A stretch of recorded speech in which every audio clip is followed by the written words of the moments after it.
Freedom and his family band lived free and wild in the Calico Mountains of Nevada. Descended from a great mix of bloodlines dating back to the Spanish Barbs, the wild horses of the Calico are strong, feisty survivors.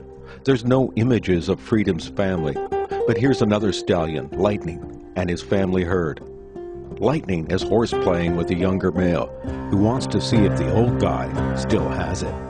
Wild horses have a deep family loyalty. Their power and beauty embodies the free, wild spirit of the West.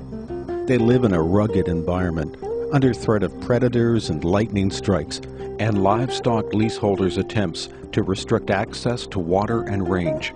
But the greatest danger to their survival is at the hands of their so-called protectors, the BLM. They're protected by law to live free and only account for 0.5% of all large grazing animals on the public range. Yet, in the vast 550,000-acre Calico Mountain Herd Complex, the BLM decided 2,000 plus wild horses was 2,000 too many. The BLM declared war on freedom.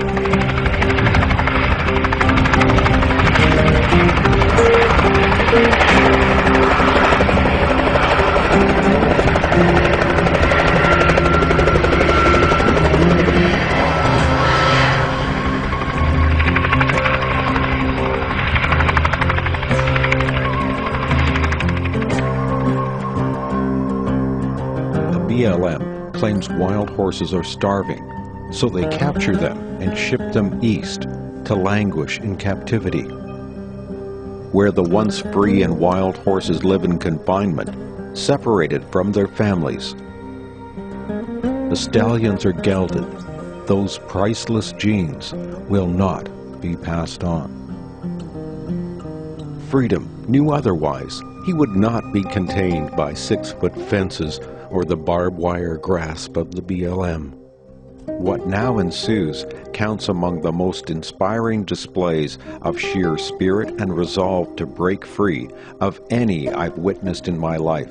Once Freedom has been separated into his own corral, he begins a most keen assessment of his situation, scrutinizing his enclosure, judging the height of the fence, looking for a run. He begins pacing back and forth within the corral. After several of these accelerating pacings, he charges mightily forth at full velocity to leap over the 6-foot-high metal fence. I stand only 2 to 4 yards away and plainly observe him to nearly clear the fence. Though he falls upon his back, this does not daunt him, as he quickly and adroitly rises again to his feet and makes another even more valiant charge to leap another section of the tall corral. This time, he easily clears.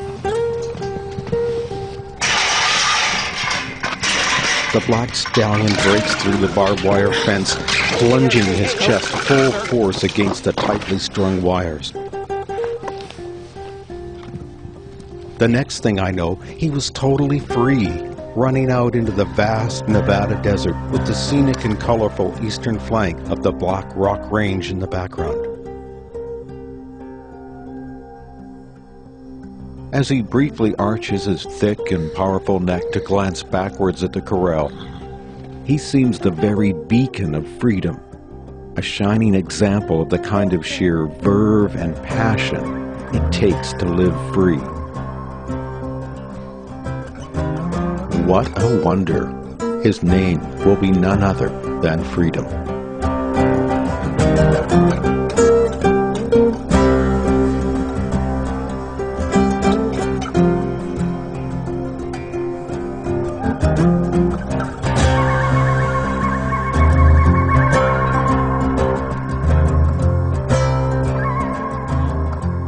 Death toll from the Calico Roundup. 84 horses have died, and that total is rising. 39 foals have spontaneously aborted. 7 died during capture, including 2 foals that had their hooves run off to the quick and were later killed. The 35,000 wild horses in taxpayer-funded holding facilities now exceeds those left in the wild, 30,000 by BLM estimates, but probably less than 16,000 remain. And in 2010 alone, the BLM wants to round up 12,000 more wild horses, That would zero out many herd areas and risk dangerous inbreeding in many other herds.